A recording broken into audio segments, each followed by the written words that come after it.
Next gen நேயர்கள் அனைவருக்கும் இனிய நல்வாழ்த்துக்கள். எல்லோரும் நன்றாக இருப்பீர்கள். இப்பொழுது 2026 ஆடி மாதம் மேஷம் முதல் மீனம் வரையிலான ஒரு 12 ராசிக்காரர்களுக்கு எப்படிப்பட்ட என்ன பலன்களை தரும் அப்படின்னு பார்த்துடலாம். ஐயா, போன மாதம் நல்லா இல்லை, குரு பயிற்சிக்கு பிறகு அப்படி நல்லாயிருக்கும் இப்படி நல்லா இருக்கும்னு எல்லாரும் சொன்னீங்க. ராசி பலனை கேட்டு கேட்டு சலிச்சு போனது தான் மிச்சம். நான் ஒன்றும் பெருசாக நல்லா இல்லைங்களே அப்படின்னு சொல்கிறவங்க எல்லாருக்குமே இந்த மாதம் எப்படிப்பட்ட தன்மையில் இருக்கும், ஓரளவுக்கு நல்ல பலன்களை கொடுக்குமா, சாதகமற்ற தன்மைகள் ஏதாவது நீடித்து கொண்டே இருக்குமா என்பதெல்லாம் இப்போது கண்டிப்பாக பார்க்கலாம். சரி, இந்த மாதாந்திர பலன்கள் எப்படி சொல்லப்படுகிறது? அடிக்கடி நான் சொல்லுவேன், ஒரு எல்லா அமைப்புகளையும் ஒரு முன்னுரையாகவே சொல்லுவேன்.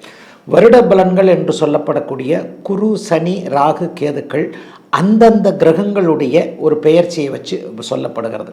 2.5 வருஷத்துக்கு ஒரு தடவை சனி பயிற்சி நடக்குங்க. அப்போ அந்த 2.5 வருஷத்துக்கு ஒரு தடவை சனி ஒரே வீட்டில் இருக்கிறார் இல்லையா, அதை வச்சு சனி பயிற்சி பலன்கள் சொல்லப்படுகிறது.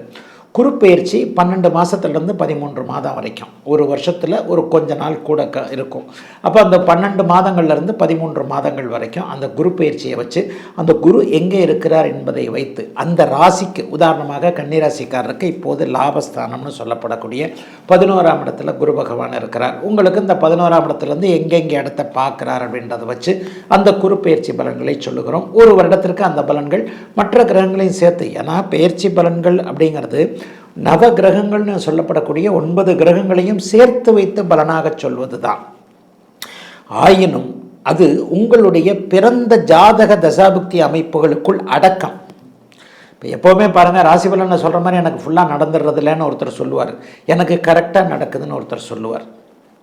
எப்போவுமே இந்த மாத பலன்கள், வார பலன்கள், ராசி பலன்கள் எல்லாமே இப்படித்தான் இருக்கும். இந்த ராசி பலன்களையும் தாண்டி உங்களுடைய பொதுவான ஜாதகம் அப்படின்னு ஒன்று இருக்குது. அந்த பொதுவான உங்களுடைய உண்மை யூனிக் அப்படின்னு சொல்லுவோம், உங்களுக்கே உரித்தான ஜாதகம். இது பொதுவான ராசி பலன்கள்.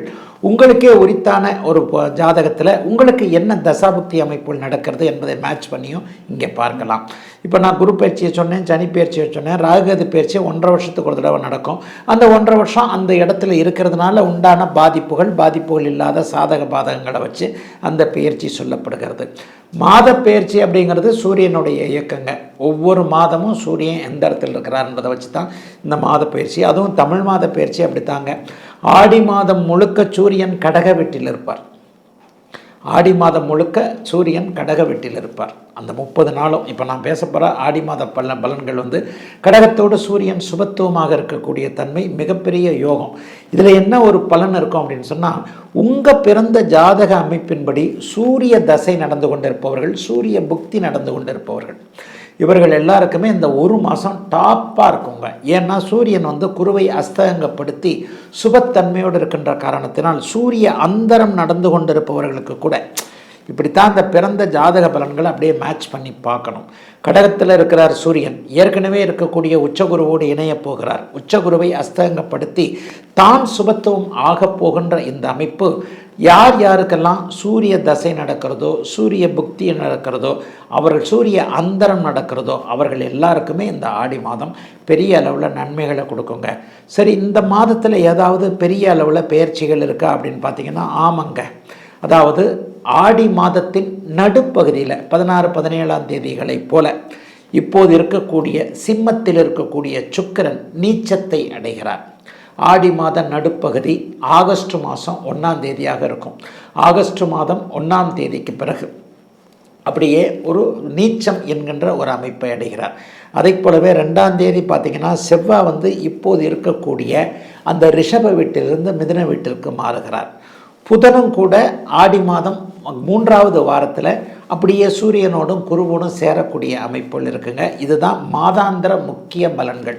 ஆக இதை வைத்துத்தான் உங்களுக்கு எந்தெந்த நிலைமைகளில் இந்த பலன்கள் எப்படி நடக்கும் அப்படிங்கிறது சொல்லப்படுகிறது. இந்த பலன்களுடைய அமைப்பு உங்களுடைய பிறந்த ஜாதக தசாபுக்தி அமைப்புகளுக்கு உட்பட்டது என்பதால் பெரும்பாலும் இப்போ நான் சொன்ன மாதிரி சூரியனை யோகராக கொண்டவர்கள், சூரியனை யோகராக கொண்ட லக்னத்தில் பிறந்திருப்பவர்கள், சூரியன் சார்ந்த ஒரு துறை அமைப்புகளில் இருக்கக்கூடியவர்கள், சூரியனுடைய அமைப்புகளில் இருக்கக்கூடிய, இப்போ நான் அந்த அந்தர வாரையா சொல்ல இல்லையா, இது எல்லாத்துலேயும் பிறந்தவங்களுக்கு இந்த ஆடி மாதம் நல்லா இருக்குங்க. இப்பொழுது தனித்தனியாக மேஷம் முதல் மீனம் வரையிலான இந்த 12 ராசிக்காரர்களுக்கு தனித்தனியாக இந்த ஆடி மாதம் என்ன பலன்களை செய்யும் அப்படிங்கிறத பார்த்துடலாங்க. தனுசு ராசிக்காரர்களுக்கு அற்புத மாற்றங்கள் நிறைய நடக்கக்கூடிய அமைப்புகள் இப்போது உண்டு.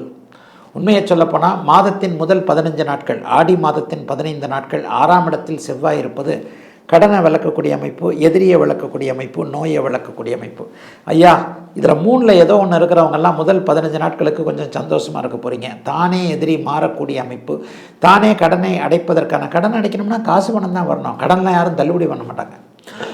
அதெல்லாம் 10,000 கோடி 20,000 கோடி வச்சுருக்கிறவங்களுக்கு தான் கடனை தள்ளுபடி பண்ணுவாங்க. நம்மளை மாதிரி 10,000 20,000 வச்சுருக்கிறவங்களுக்கெல்லாம் யாரும் கடனை தள்ளுபடி பண்ண மாட்டாங்க. நம்ம தான் வந்து கடனை அடைக்கணும். 10 லட்சம் வாங்கினா 10 லட்சத்தை அடைக்கிறதுக்கு வருமானம் வரணும்.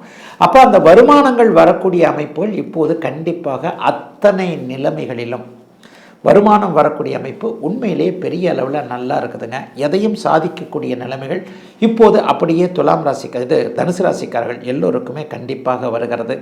ராசிநாதன் உச்சத்தை அடைந்திருக்கிறார். இப்போது 9ஆம் இடத்துல லாபாதிபதி முதல் 15 நாட்களுக்கு சுக்கிரன் 9ஆம் இடத்தில் இருப்பவர் அப்புறம் 10ஆம் இடத்திற்கு வருகிறார். 10ஆம் இடத்துல வந்து சுக்கிரன் நீச்சமானாலே தனுசு ராசிக்காரர்களுக்கு சந்தோஷங்கள் அதிகமாக இருக்கும். ஏன்னு சொன்னால் உங்கள் ராசிக்கு ஆகாத கிரகம் சுக்கிரன் எப்போதெல்லாம் பலவீனத்தை அடைகிறாரோ அப்போதெல்லாம் நன்மைகள் நடக்கக்கூடிய தன்மைகள் அத்தனை தனுசு ராசிக்காரர்களுக்கும் உண்டு. ஆடி மாதம் 15ஆம் தேதிக்கு பிறகு பிற்பகுதி 2 வாரங்கள் சுக்கிரன் நீச்சம் என்கின்ற ஒரு நிலையை அடைகிறார். வியாபாரம் நல்லாயிருக்கும், தொழில் நல்லாயிருக்கும், விவசாயம் நல்லாயிருக்கும், காசு பணம் கையில் தங்கக்கூடிய அமைப்புகள் கண்டிப்பாக உண்டு. வேலையில் ப்ரொமோஷன் எதுவும் கிடைக்காதவங்களுக்கு ஆடி மாதம் 15ஆம் தேதிக்கு பிறகு ப்ரொமோஷன், எதிர்பாராத தனலாபங்கள் கிடைக்கக்கூடிய தன்மைகள் இப்போது உண்டு. யாராவது ஒருத்தர் மூலமாக டக்குன்னு ஒன்று இப்படி தான் பேசுன மாதிரி இருந்தது, இந்த வேலையை முடித்த மாதிரி இருந்தது, இப்போ கையில் பணம் வந்துருச்சே, இப்படிடா அது இவ்வளோ நாள் ட்ரை பண்ணி கூட கையில் காசு இல்லை, திடீர்னு வந்துருச்சு பாருன்ற மாதிரியாக ஆடி மாதம் 15ஆம் தேதிக்கு பிறகு செவ்வாய் ராசியை பார்க்க போகின்ற காரணத்தினாலும் 7க்குடையவர் 8ல் அமர்ந்து சுபத்துவம் அடையக்கூடிய அமைப்பினாலும் பாக்கியாதிபதியாகிய சூரியன் வந்து 8ஆம் இடத்துல மறைஞ்சிருக்கின்ற காரணத்தினாலும் ஆடி மாதம் 15ஆம் தேதிக்கு பிறகு எதிர்பாராத தனவரவு ஒன்று கிடைக்கக்கூடிய அமைப்பு, லம்சமாக ஒரு அமௌண்ட்டு கிடைக்கும்.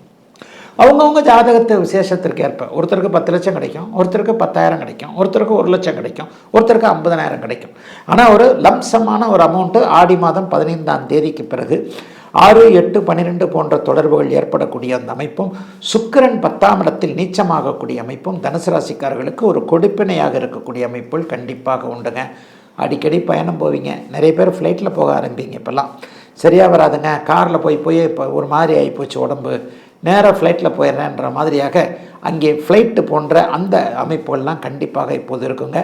எதிலும் அந்த விமான பயணங்களின் மூலமாக நன்மைகள் இருக்கக்கூடிய அமைப்பு உண்டு. எதிலும் நிறைவுகள் இருக்கக்கூடிய நல்ல மாதமாக அமைஞ்சிருக்குங்க தனுசுக்கு இந்த மாதம்.